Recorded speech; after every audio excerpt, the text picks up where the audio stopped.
Hi வணக்கம். எப்படி இருக்கீங்க? நான் நல்லா இருக்கேன். சிறப்பு. உடம்பு ஆரோக்கியமா இருக்கறதுக்கு டெய்லி 2 டீ மட்டும் குடிங்க. அதுக்கு மேல குடிச்சிராதீங்க. உடம்பு கெட்டு போயிரும். சரி, சொல்ல வந்த கருத்துக்கு போயிருவோமா? தேடிச்சோர் நிதம் தின்று, பல சின்னஞ்சிறு கதைகள் பேசி, மனம்பாடி துன்பம் மிக உழன்று, பிறர் வாடப் பல செயல்கள் செய்து, நரைகூடிக் கிள பருவம் எய்து, கொடுங்கூற்றுக்கு இரையெனப் பின்மாயும் பல வேடிக்கை மனிதரைப் போல நானும் விழுவேன் என்று நினைத்தாயோ?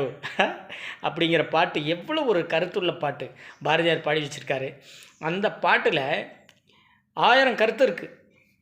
படித்தவங்களும் சரி, படிக்காதவங்களும் சரி, புரிஞ்சுக்கிற வகையில் இருக்குது. படித்தவங்க படிக்காதவங்களுக்கு எடுத்து சொன்னால் புரிஞ்சுக்குவாங்க, டக்குன்னு புரிஞ்சுக்குவாங்க. இப்படியெல்லாம் இருக்கிற காலத்தில் அப்படியே போயிட்டுருக்குது.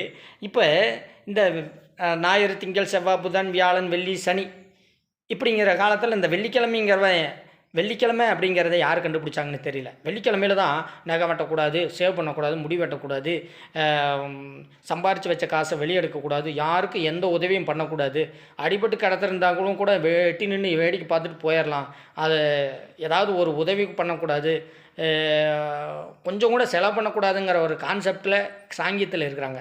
அது ஏன்னு தெரியல. உங்களுக்கு தெரிஞ்சால் ஒரு லெட்டர் போடுங்க. அது மட்டும் இல்லை, என்ன யாருன்னு கேட்குறீங்களா? நான் வந்து இந்த சாயங்காலம் 6 மணி ஆனால் லைட்டை போட்டு சாமி கும்பிட்றாங்கல்ல, லைட்டை போட்ட உடனேயுமே இப்படிங்கிறாங்கல்ல, அது ஏன் அப்படிங்கிற ஆராய்ச்சியில் நான் ஈடுபட்டுருக்கிறேன். எனக்கு தெரியாத விஷயத்தை கற்றுக்கணுங்கிற ஒரு ஆசை தான், வேற ஒன்றும் இல்லை. உங்களுக்கு தெரிஞ்சால் கமெண்டில் சொல்லுங்கள். மகிழ்ச்சி, மிக்க நன்றி.